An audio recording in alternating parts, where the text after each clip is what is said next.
Happy birthday to Tracy. Happy birthday to you.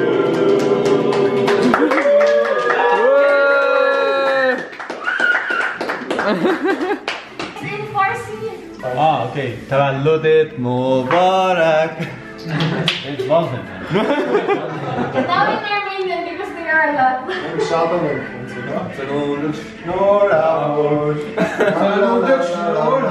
حلوة يا جميل سنة حلوة يا جميل سنة حلوة يا تريسي سنة حلوة يا جميل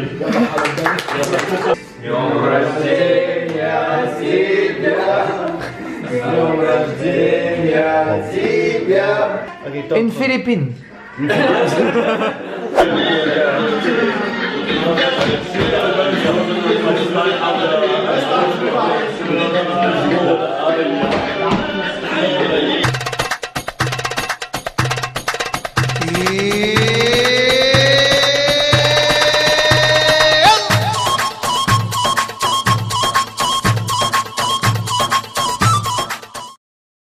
Ok les gens, nous sommes le 7 juin aujourd'hui et avec Tracy, Victor et Kenny, nous allons conduire.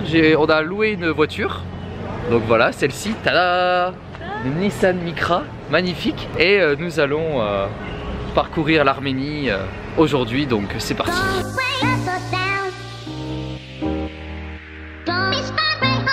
So, where are we going, guys? Where are we going, Kenny? Chicken sauce. We're going to Corvi Wrap with Arno, Victor, and Kenny the Barbie. Kenny! Yay!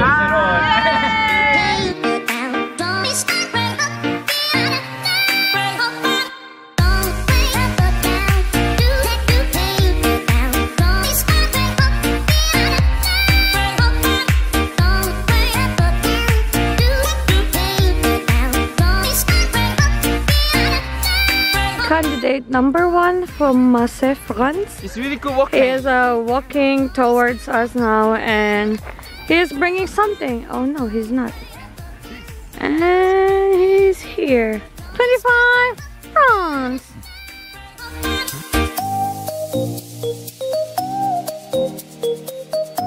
Donc voilà, là on est à Corvi Wrap, donc c'est à côté de Yerevan. Ici derrière moi, vous voyez une pierre assez particulière avec une croix, s'appelle le Rachkar. Donc c'est la croix en Arménie pour la religion.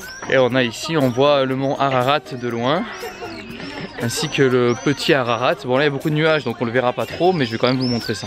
Voilà, donc en gros à Corvi Wrap, pour vous faire un bref résumé, il y avait donc une ville qui s'appelait la ville d'Artachat. Alors je sais pas si, enfin en tout cas elle était ici mais elle n'existe plus à l'heure actuelle. En gros, Corvi Wrap est connu parce que c'est ici où Grigor a été emprisonné. Grigor, c'est Grigor l'Illuminateur, c'est celui qui est allé voir le roi lorsqu'il était malade, qui l'a guéri, et en gros, en le guérissant, il lui a dit de se convertir au christianisme, et c'est comme ça que l'Arménie est devenue chrétienne en 301. Donc c'est assez important, et en gros, il a été emprisonné dans une fosse que je vous montre actuellement, qui est assez profonde, et selon la légende, il a voulu au début convertir le roi, et celui-ci ne voulait pas, ils étaient païens à l'époque. Après 13 années d'emprisonnement, le roi étant malade, il a fait appel à Grégoire pour le soigner, et du coup il a réussi, donc ils se sont convertis au christianisme.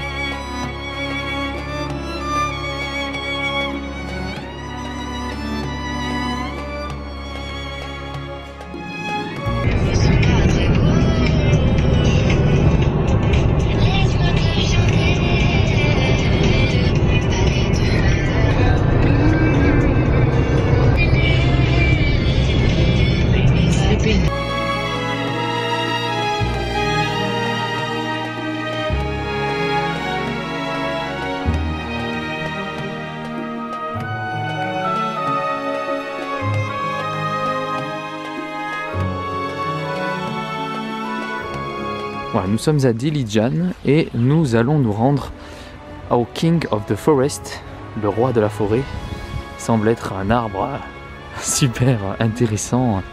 Donc nous y allons tous en famille. Il y a un garde qui nous accompagne ici, qui ne parle pas l'anglais. Ça c'est normal de toute façon. Bon, j'ai plus trop de batterie. Ah mais c'est ça, d'accord.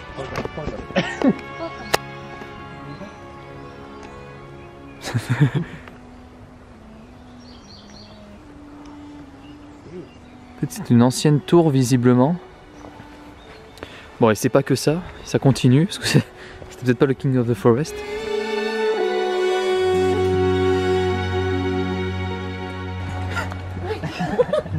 Oh! Look! Regardez ça!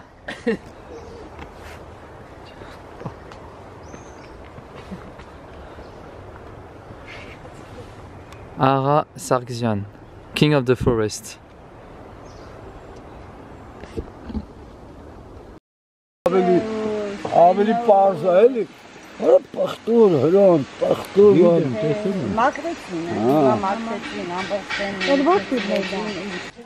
Voilà, on est chez de la famille à ma mère en Arménie, donc voilà, on est à côté de Yerevan, pas très loin, mais c'est la campagne. Franchement, le centre de Yerevan, bon, c'est assez urbanisé, mais ici, pas très loin, on est dans la campagne, c'est super joli.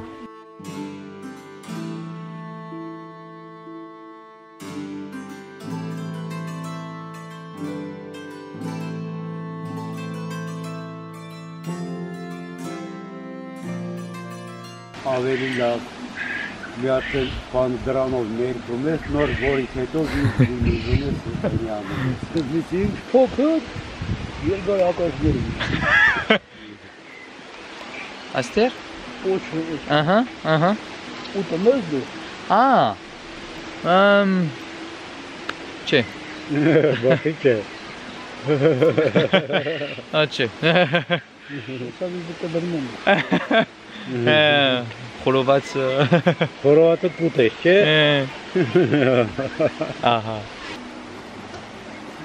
Voilà, on essaye de parler arménien avec mes origines. Je sais un petit peu parler Kichmich.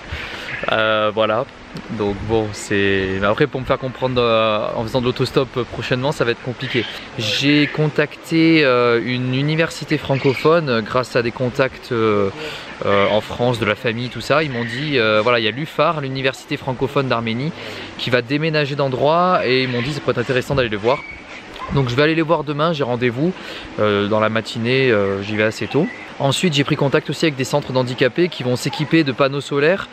On va faire je pense une petite vidéo ensemble pour expliquer un petit peu le projet. Alors je sais pas s'ils parlent français mais bon ça sera en anglais parce que l'arménien je pourrais pas gérer. Et voilà, donc il y aura sûrement un appel aux dons pour ceux qui peuvent. Enfin bref, c'est juste une sorte de collaboration, ça peut être vachement intéressant je pense pendant ce voyage. Et ça me plairait d'en faire un peu plus prochainement et de parler un petit peu de mon voyage, parce que c'est vrai qu'au début j'étais pas tout à fait à l'aise de parler devant un auditoire, devant des gens, mais maintenant en fait ça me... je sais pas pourquoi mais j'ai envie de parler de ce que je fais et je me sens beaucoup plus à l'aise, donc même en anglais je pense que je peux me débrouiller. Ouais, c'est dans la maison de famille de la personne qui m'héberge, une amie à ma mère. Et c'est hyper reposant, ça me fait du bien. Alors voilà, aujourd'hui nous sommes le 10 juin, j'ai pas très bien dormi cette nuit parce qu'en fait je sais pas pourquoi, mais quand je viens en Arménie, c'est la deuxième fois que je viens, j'ai la tourista, voilà, et du coup vomissement et tout dans la nuit, bref je suis pas au top de la forme. C'est les légumes, j'arrive pas à digérer les légumes et les fruits je crois, donc c'est vraiment relou. Là aujourd'hui je vais me rendre à l'UFAR, c'est une université francophone.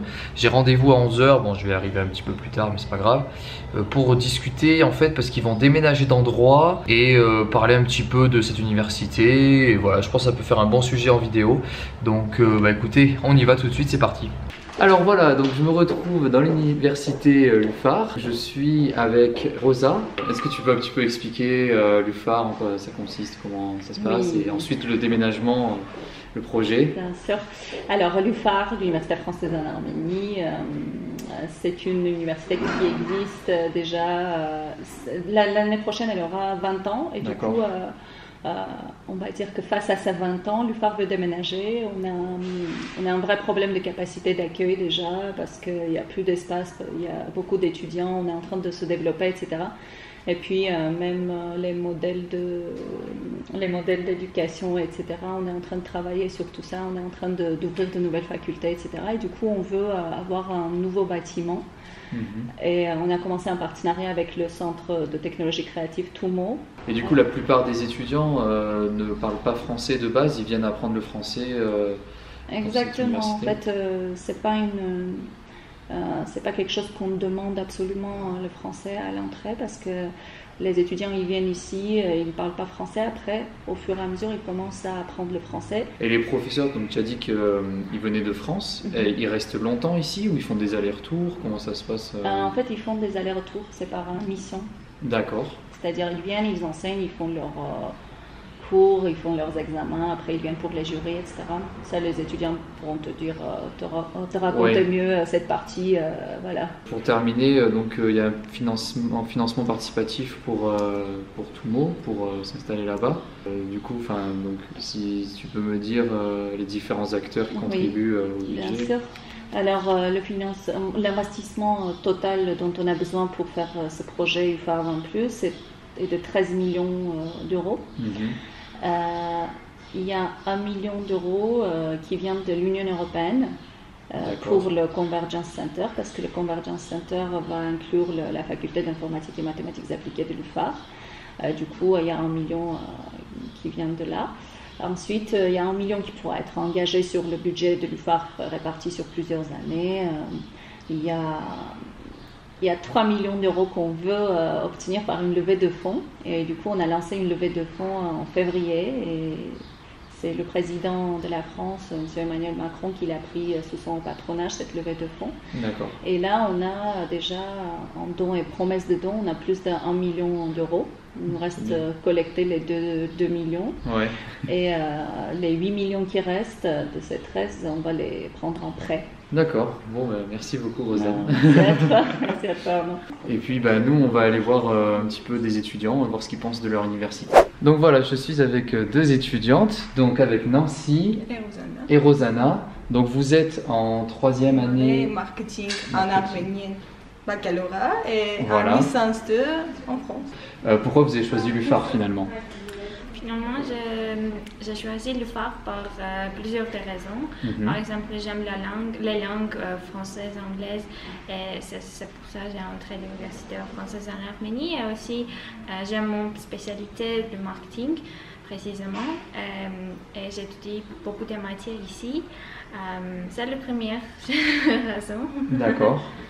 Alors mon réponse sera la même, je trouve, la même, parce que je voulais aussi améliorer mes connaissances des langues et aussi savoir plus de langues, c'est français pour moi. Et aussi j'ai analysé le marché, on peut dire le marché des universités en Arménie. Et je trouvais qu'à l'UFAR, je peux savoir et étudier plus de choses pratiques, théoriques. Et c'est pourquoi j'ai choisi UFAR, parce que je déteste étudier la théorie, mais le côté pratique, ça te plaisait. Et pour terminer, est-ce que vous avez une idée de ce que vous voulez faire après vos études? Ou pas encore? Oui. J'ai quelques idées. Alors, ce que j'aime le plus, ce que je voulais le plus, c'est travailler dans une agence de conseil pour le marketing, parce que j'aime quand quelque chose se change de temps en temps. Je n'aime pas travailler dans le même bureau, je n'aime pas travailler dans le même projet.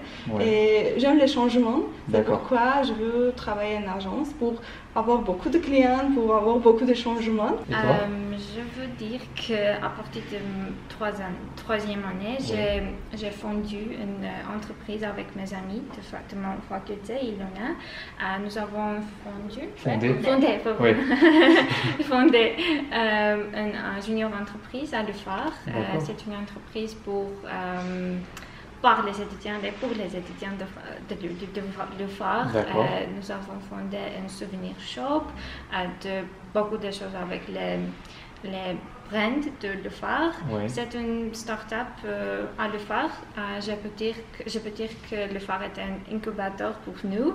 Nous avons développé avec beaucoup de conférences, visites en France aussi, parce que nous avons fait un échange en France, à Toulouse, par Erasmus+. Oui, d'accord. Comme une entreprise. Oh, mais c'est bien, vous avez l'esprit en entrepreneur et tout. Je trouve ça intéressant. Bah, merci beaucoup en tout cas d'avoir pris le temps de répondre à mes questions. Avec plaisir. Merci.